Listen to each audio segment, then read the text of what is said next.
درود بر شما هموطن بسیار هوشمند، عزیز و به چشم دور و به دل نزدیک.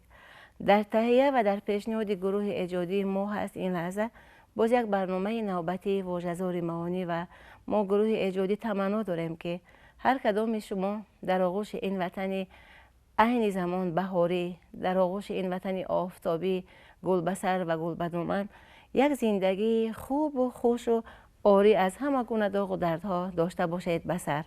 مهمون هستند در برنامه چون ما با کمال احترام با یک جهانی خلاصمندی دعوت کردیم و سپاس که ایشان پذیرفتند و آمدند. بهادر رحمت، کارمند سردرس علمی انسیکلوپدی ملی تاجیکستان. استاد ما شما رو خیر مقدم میگیم به برنامه. صدقه احترامتان، صدقه محبتتان خوش آمدید به برنامه ما. دیگر خاک سیاه جان گرفت، مثل بهار آمد، بوی بهار میزند به دماغ. بهار وطن مبارکتان باشد. و شما رو معرفی کردیم کارمند سردرس علمی انسیکلوپدی ملی تاجیک. انسیکلوپدیا یعنی که دانشنامه. پس شما برای بیننده هوشمند ما بار دیگر خیلی ساده بیان بنمایید که دانشنامه یعنی چی؟ خب دانشنامه اکنون معنای لغوی این واژه گرد آمدن دانشنامه های یا که دانش هایی که در امتداد سالهای متأخر و متمادی گرد آمده اند و این دانشنامه یا که این دانش ها را گروهی از عالمان در یک مجلد، در یک کتابی گرد می آورند و به خوانندگان عزیز پیشنهاد می کنند. بله. جمع دانش ها است و خواننده هوشمند اگر چیزی مقصد مرامی در دل داشته باشد حتما از این کتاب پیدا کرده می تواند. بله. زیرا این مجموعه دانش ها است. بله بله. و چنین دانشنامه نویسی هنوز از قدیم الایام مروج بود. دانشنامه های دیگر که تا به امروز به ما رسیده اند اونها شاهد آنند که این دانشنامه ها در بین مردم، اهل هنر، اهل ایجاد و همچنین در بین عامه صاحب آبروی اعتبار و منزلت خیلی بلند بودند و همیشه در استفاده عموم بودند. بله. و به همین نسبت در تاجیکستان نیز یک سلسله دانشنامه ها بله. به طب رسیده اند که مردم تا امروز از آنها راحت استفاده میبرند. بله. راحت استفاده میبرند و همیشه در هر مورد به آنها استناد می آورند و یا در نوشتار یا در گفتار حتما از دانشنامه ها کار می گیرند. این دانشنامه های نخستینی که در جمهوری تاجیکستان سر کار آمدند نخست دانشنامه شوروی تاجیک بود. بله. که انسیکلوپدی بله. سوویتی تاجیک و بعداً از سال 2008 شروع شده و دانشنامه ملی تاجیک سر کار آمد و تا به امروز 8 جلد آن آماده شده و همکنون کارمندان سردکسیه کار را بالای دانشنامه جلد 9 ملی تاجیک شروع کردند و در برابر این یعنی که متوازیاً با یک گروه دیگری دانشمندان دانشنامه ملی تاجیک کتاب‌های دیگری دانشناموی را به طب رساندند که از جمله دانشنامه فرهنگ ملی تاجیک بله. در 3 جلد آماده شده و به مردم پیشنهاد شد و همکنون کار جلد 4 این کتاب نیز به نشریات سپرده شد، به چاپخانه سپرده شد و جلد 5 آن نیز گویا که در صدد آماده شوی است. خوش به حالتان و همچنان که کتاب های بسیار خوبی نثری، نظمی، بدیعی. البته در برابر این دانشنامه ها همچنین سایر کتاب های دانشناموی، بله. یعنی اون کتاب هایی که نه تنها به ایجادیات یک نفر متفکر یا شاعر یا نویسنده بخشیده شدند، بلکه ایجادیات و نوشته ها چندین شاعران نویسنده های این یا آن عصر را در بر میگیرد گردآوری شدند و چنین کتاب های پرمحتوا را از طرف سردکسیا دانشمندان آماده کردند و آنها نیز روی چاپ آمدند. بله. و در این مدت یعنی که از نوروز گذشته تا این نوروز چندین کتاب های دیگر من جمله تاریخ الرسول و الملوک، بله. مقدمه ابن خلدون، بله. گلستان سعدی شیرازی که هم یک نوع کتاب دانشناموی محسوب می‌یابد و چندین کتاب های خرد و بزرگی دانشنامه های کودکان و نورسان نیز به نشر آماده شدند که مجموعاً چندین کتاب هایی هستند که آنها خلق و خاراکتر انسیکلوپدی یا که دانشناموی دارند. بله. و اینها نیز در دوام یک سال به نشر آماده شدند. سلامت باشید استاد عزیز، شما از نوروز تا نوروز گفتید و واقعا هم هر دستاورده، هر بازیافته، هر کتابی که مثلا با زحمت و با کوشش و با تلاش و طلب و پرخوش انسان‌های سعادتمندی که در دانشنامه ملی تاجیکستان فعالیت دارند اگر روی کار می‌آید، مانند آن همان گلدسته بسیار خوشرو و خوشبوی بهاری است که وقتی پیشنهاد می‌شود طبع بیننده را، طبع خواننده را شاد می‌کند، معطر می‌گرداند. وقتی که از نوروز تا نوروز گفتیم، کتابی که در نوروز گذشته چوپانداز مخمل نثار طبع خواننده گردید، آن همان دانشنامه نوروز بود که از جانب انسیکلوپدیای ملی تاجیک پیشنهاد گردید و این کتاب اگر که اشتباه نکنیم در کدام یک آزمون، در کدام یک فستیوال بین المللی صاحب شاه جایزه هم گردید. سوال همین گونه میخوایم پیش گذاریم استاد که اولا از نگاه شما موجب سزاوار گشتن به همین شاه جایزه کتاب دانشنامه نوروز ما چی بوده میتواند و بعدا تو دانشنامه نوروز زیاد کتاب های بودند که به دست خواننده رسیدند. از دیروز تا به امروز دانشنامه نوروز ما با محتوا، با حسن بیان، با چی فرق میکرد از کتاب های پیشینه که از حکمت نوروز میگفتند و از فلسفه نوروز میگفتند و از مراسم های نوروز میگفتند و نوروز رو مثل که معرفی میکردند برای خواننده؟ عجیب آن است که من هر چیزی که به نوروز بخشیده می شود و یا که هر چیزی که در دایره نوروز ایجاد می شود واقعا خلق نوروزی را دارد. بله. خلق نوروزی همین است که همه چیز احیا می شود، همه چیز از نو زنده می شود، جان می گیرد. همه چیز جان می گیرد، چی درخت، چی زمین، چی آسمان، چی سبزه. همین بود که انوری ابیورده بیهوده نگفتند که نوروز بدل کرد بدل پیر و جوان را، ایام جوانی است زمین را و زمان را.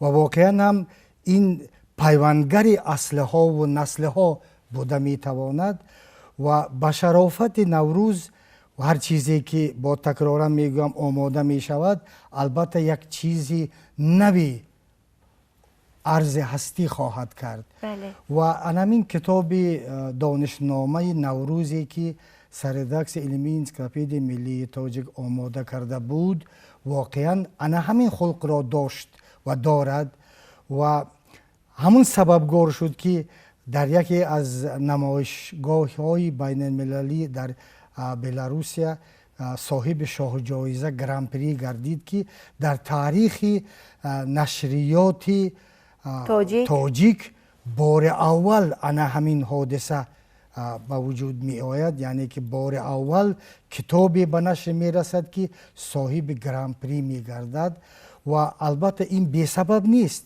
زیرا این کتاب با همون محتوای خودش که یک محتوای معجزه آسا داشت صاحب همین شاه جایزه گردید.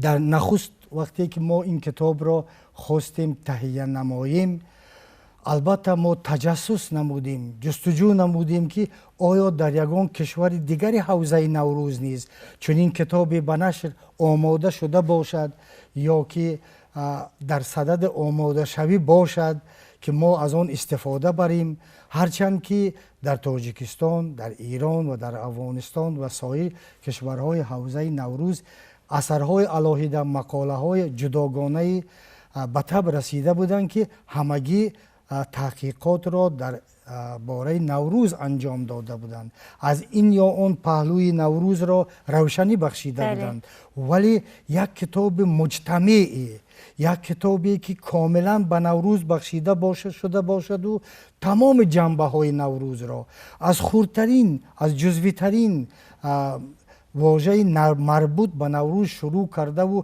با بزرگترین پدیده های مربوط به نوروز جوابگو بوده باشد، خیلی کم بود، به نظر نرسید.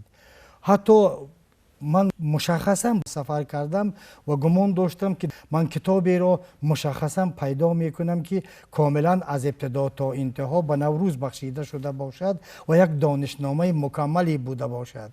ولی متاسفانه تمام همون یک نمایشنامه بسیار بزرگی را از سر و بر قدم زدم، لیکن پیدا نکردم به جز یک کتابی که مجموعه مقاله ها درباره نوروز بود و همون را دسترس کردم و همچنین در دیگر کشورها هم جستجو کردم، پیدا نشد و خودمون یعنی کارمندان انسیکلوپدیا با سربری امیر شاهی تصمیم گرفتیم که نخست ما باید ابتکارمند همین کار باشیم، به همون ترتیبی که ابتکارمند جهانشوی نوروز تاجیکستان بود و ما هم همین ابتکار را پیگیری کردیم و گفتیم که نخستین دانشنامه عمومی، یعنی که دانشنامه‌ای که به نوروز بخشیده شده باشد، باید در تاجیکستان آفریده شده باشد. کار آسان بود استاد؟ کار خیلی مشکل بود، خیلی مشکل پسند بود، ولی ما به همین کار شروع کردیم و خوشبختانه همین کار رو انجام داده توانستیم و یک کتابی رو به وجود آوردیم که به نوروز بخشیده شده بود و این کتاب با محتوای خودش، با مضمون خودش و با در بر گرفتن موادی بخشیده به نوروز، شماره مواد، مقدار مواد، شماره مواد البته از سایر حسن بیان از سایر از دیگر کتاب های علاهیده که به نوروز بخشیده بودند کاملا فرق میکرد. قسمت اول این کتاب قسمت های اوچرکی هستند که اونها واقعا هم خیلی جدی هستند، که مثلا بخش فلسفه نوروز، بله، سال شماری در نوروز، گاه شماری اینجا میبید. گاه شماری یعنی چی استاد؟ گاه شماری این همون سال شماری علمی البته نبوده و گاه شماری که مردم در بین مردم شایع است. برای مثال یک نوع گاه شماری در بین مردم بود که از روی نوروزگاه ها معین می کردند که نوروز کدام روز فرا می رسد. این تیغه کوه بود، این یک سنگ سوراخی بود، این یک سنگ عادی بود که در روی زمین خفته بود و همین که شعاع آفتاب به اون می رسید، پیران دیهه یا همون نفرهایی که از این کار آگاه بودند برای مردم خبر می دادند که فردا یا پس فردا نوروز فرا می رسد. و این واقعیت داشت و البته واقعیت داشت، چون که این چیز در دوام سالهای متمادی از ژرفنای تاریخ سنجیده شده و کاملا به اندازه دقیق بود که هم به همون ترتیب به همون درجه معین بود که مصادف آمدن شب و روز در نوروز که به 21 ماه مارت، یعنی که در اینجا میلان زمین به همون اندازه موافقت میکند که در یک ثانیه، حتی دقیقه هم نه، در همون ثانیه معین آفتاب طلوع می کند و آفتاب غروب می کند و انا همین یک مصادفات در تیر ماه هم در 22 ماه سپتامبر آفتاب در همون ثانیه بله ابتدا طلوع می کند و غروب می کند که این اعتدال تیر ماهی است و اعتدال بهاری. اعتدال بهاری نوروز است، بله. ابتدای شروع شوی نوروز، و اعتدال تیر ماهی این مهرگان است. مهرگان است بله. و استاد و انا همین درک و انا همین بینش بازگوی فراست بلند و بازگوی هوشیاری و زیرکی ملت توجیک نیست در گذشته. و البته ببینید که هر چیزی که مردم در بله. بین مردم شایع می شود بله. و در بین مردم در دوام سالهای خیلی متمادی و خیلی حقیقت سالهای می طولانی شود. در مسیر تاریخ و سنجیده می شود. بله. همین چیز در علم آخر و آخر راه می یابد و البته از طرف علم هم تصدیق می شود. ان همون چیز نوشته هایی که در کتاب التفهیم بیرونی و یا در کتاب آثار الباقیه بیرونی و یا خود در کتاب گردیزی زین الاخبار و یا در کتاب بیهقی دایر به نوروز هر چیزی که گفته شده بودم، این اندیشه ها، این پیشنهادها نخست در بین مردم شایع بودند. بله. نخست مردم اینها را پیشنهاد کرد و این دانشمندان آنها را در کتاب‌های خودشان آوردند و آنها در علم جاری شدند. بله بعد تحقیق کردن البته بله. با دیگر بار سنجیدند، چون که بله. اینها دانشمند بله. بودند. بله. دانشمندان بله. سخن بله. سنجیده میگویند. بله. برای همین اینها سنجیدند که واقعا هم این اصلی یا که اساس واقعیت داشت. بله. اساس علمی داشت. بله. برای همین هم آنها بر همین اندیشه های سنجیده شده اعتماد پیدا کردند و آنها را در علم وارد کردند. بله. همون ترتیبی که حکیم عمر خیام بله. نوروزنامه اش را ایجاد کرد. بله هرچند که نوروزنامه در حجما کتاب بزرگ هم باشد، لیکن به نوروز یک قسمت بسیار خوردی بخشیده شده است، ولی همون قسمت بسیار خورد معنای خیلی وسیع را دارد که تمام دنیا را در خود گنجانده توانسته است. همین بزرگی حکیم عمر خیام را نشان میدهد که در همگی چند صحیفه و توانست که تمام اندیشه ها و تمام موجودیت ابتدا و انتهای نوروز را جای داده تواند. بله سلامت باشید استاد عزیز. گفتید که صفحه های اول قسمت اولی دانشنامه نوروز عبارت است از مقاله های علمی و مثلا بخش شده است به فلسفه نوروز. نوروز چی فلسفه داشته میتواند استاد؟ نوروز که سراپا حکمت است. بله. طوری که در اولم اشاره کرده بودیم که نوروز بدل کرد به دل پیر و جوان را. این البته پیوندگر اصلها و نسلها است. بله. و اگر تو به پیوند بودن اصل و نسل ما اندیشه کنیم و این کلمه ها رو تعبیر کنیم، اگر ما میتونیم ساعت ها در این موضوع صحبت کنیم و به فلسفه نوروز میرسیم. بله. به فلسفه نوروز میرسیم، به حکمت نوروز میرسیم. بله. و نوروز سراپا حکمت است. هر واژه‌ای که در اونجا هست، هر مراسمی که در نوروز است، این حکمت است.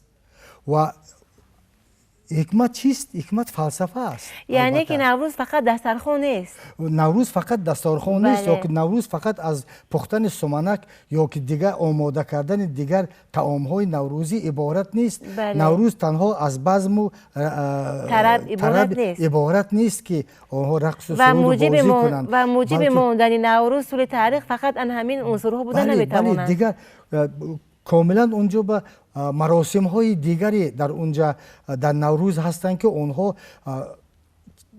تاریخی خودشون را دارند. بله. و اینها همیشه در بین خلقیت های آریایی نژاد از قدیم الایام اینها پهن بودند، ولی با نام های گوناگون اینها توانستند که ورود شوند. بله. گرفتیم که یک مراسم بسیار شایسته و بایسته است که اون را آتش افروزی میگویند، ولی در ما این چیز علاوپرک نام گرفته است که با اندکی تفاوت، هرچند که مضمون و محتوای اینها یک چیز است. و این البته به همون فلسفه بسیار طولانی تاریخی ارتباط دارد که در شاهنامه فردوسی مستور است.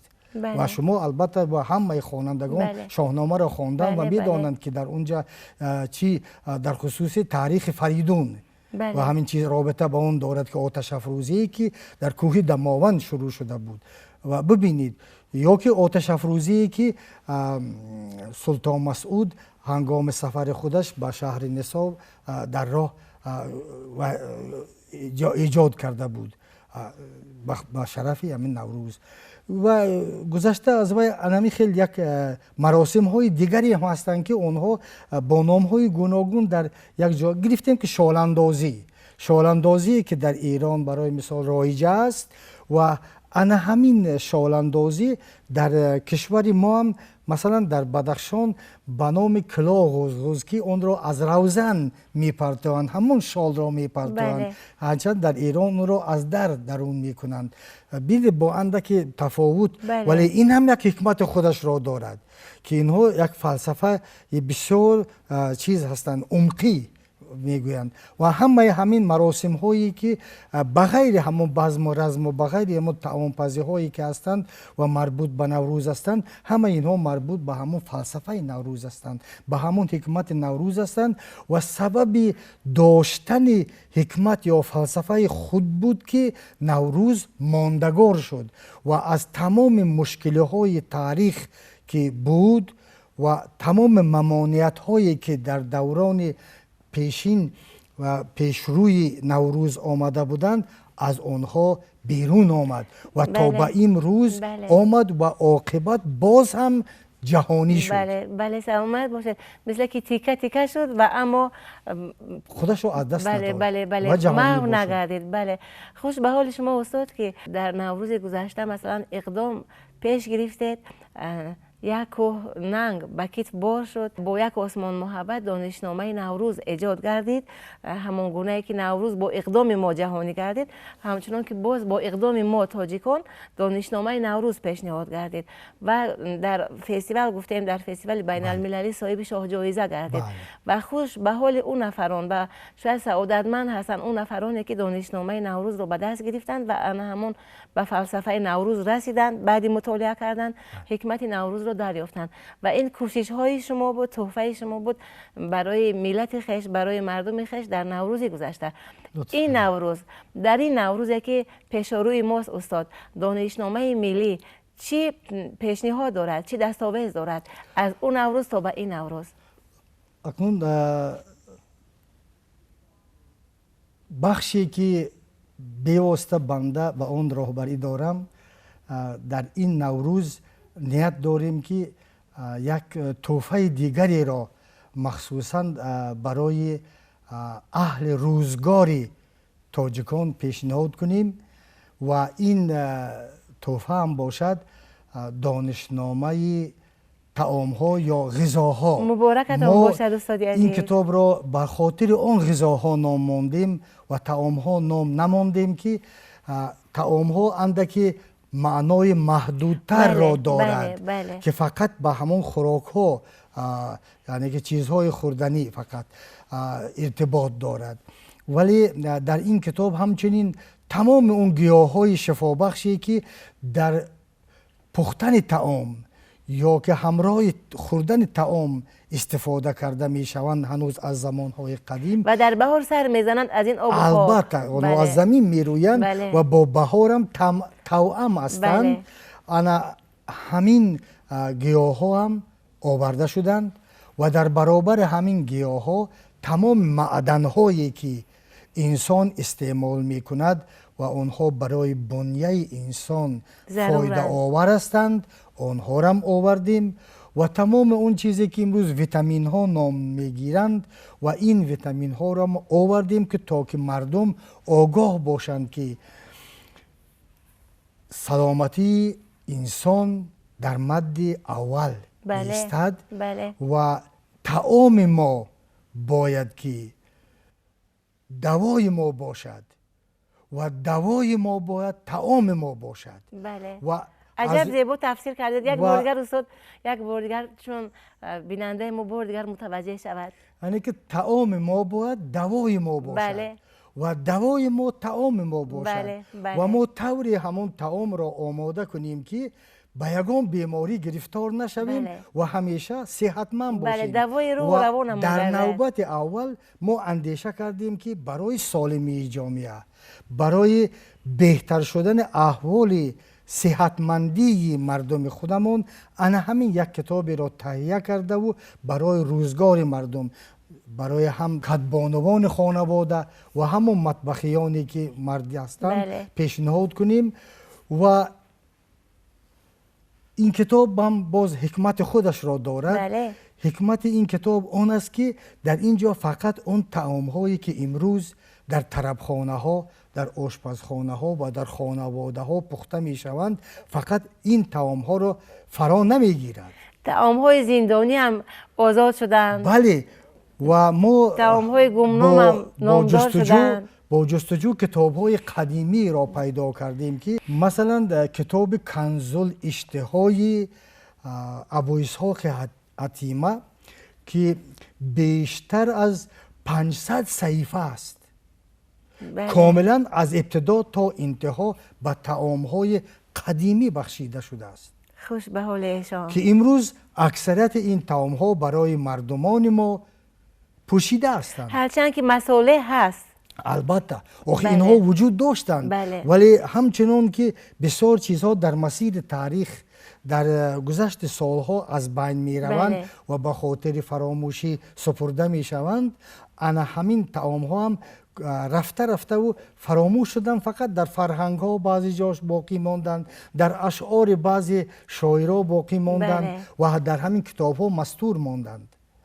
و همچنین باز سفره عتیمه را پیدا کردیم، یک کتاب دیگر که و هم در شکل دستخط بود و گذشته از اکادمی علم‌های جمهوری تاجیکستان کتاب دیگری را پیدا کردیم که مؤلف آن قاری رحمت الله واضح است و آن خوان لذت و کان نعمت نام دارد. چی زیبا نام گذاری شده است. و اینم در خصوص انواع گوناگون نان و انواع گوناگون طعام هایی که هنوز 100-150 سال قبل و 200 سال پیش پخته می شدند، ولی امروز آنها رایج نیستند. امروز اکثریت مردم نمی داند که چنین طعام ما داشته ایم. و انا همین طعام ها را پیدا کردیم و به اصطلاح تکنولوژی اینها را جستجو کردیم و معیار و ترکیبات این طعام ها را پیدا کردیم و در اون کتاب جای دادیم و ارزش علمی و ارزش معنوی و ارزش مادی این کتاب هم در همین است. من فکر می کنم که برای روزگار مردم ما بهترین تحفه می شود که جلد اول آن در چاپخانه است و ما تصمیم گرفتیم که در نوروز این کتاب را برای مردم پیشنهاد خواهیم. من گمان می کنم که انا همین کتاب غذاها یا خود طعام ها برای هر یک خانواده بایستی که چون آب و هوا ضرور است.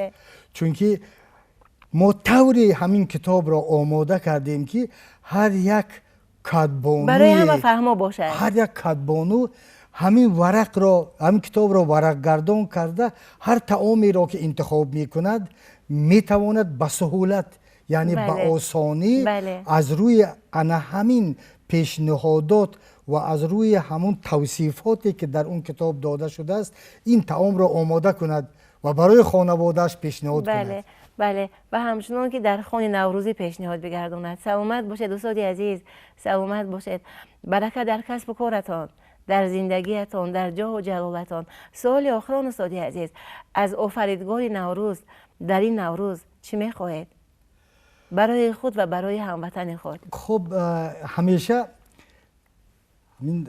پیران کار ما وقتی که در عرفه نوروز برایشان گل بهمن یا گل بایچیچک هم میگویند و همچنین سیاهگوش هم میگویند، بچه های دیه می آوردند و همون پیران کار اون را گرفته و به چشم و دیده می مالیدند و می گفتند که ای خداوند زمین و آسمان تا به نوروزی دیگر ما را رسان.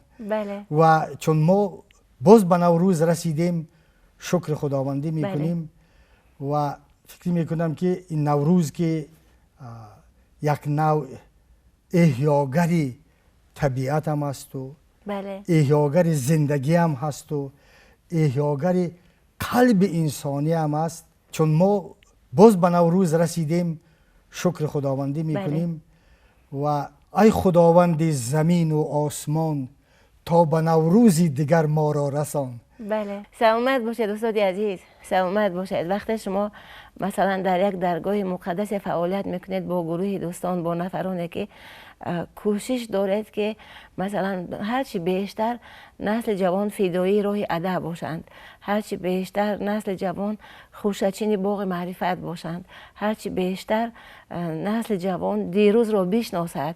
اگر دیروز را میشناسد، او مطمئنانه، دانسته، هوشمندانه برای آباد کردن فردا، برای آلگی فردا میتواند که دانسته گام بردارد و ان همین زحمت به دوش شماست و مثل که نوروز پیش از همه حق و حلال شماست و جمع همکاران شما، دوستان شما. برکت در کسب و کارتان استاد عزیز. وقتی شما سعادت و صداقت را پیشنهاد میکنید، معرفت و فراست و فرهنگ را برای بچه ما پیشنهاد میکنید، برای نسل جوان این ملت پیشنهاد میکنید، از این منبر آرزو میکنیم که انا همون سعادت و سلامت، انا همون خیر و برکت، انا همون خجستفالی نصیب شما و نصیب همه اهل ایجاد سردکس علمی دانشنامه ملی تاجیک باشد. برکت بار دیگر در کسب و کارتان. نوروز مبارکتان باد. نوروز در جاه و جلالتان، در ایجادهای بعدیتان. بار دیگر به برنامه ما خوش آمدید. تشکر. من هم تمام مردم شرفمند تاجیکستان رو به مناسبت باز هم فرارسیدن روز فیروز، روز نوروز از صمیم دل تبریک و مبارکباد میگویم برایشان. باز هم در همین سال نو، این سال واقعی نو است که اون را ابریهان بیرونی هم سر سال و سال نو نام نهاده بودند و این به نام‌های گوناگون مسما بود. از قدیم الایام تبریک و تهنیت میگویم و برایشان تمام خوشی‌های روزگار را تمنا دارم و مثل همین احیا شدن طبیعت، هر یک پیر و جوان باید از نو احیا شود و در همین شکوفایی مملکت خودمان سهمگزار باشد. سلامت باشید استاد عزیز، سلامت باشید. خوش آمدید بار دیگر.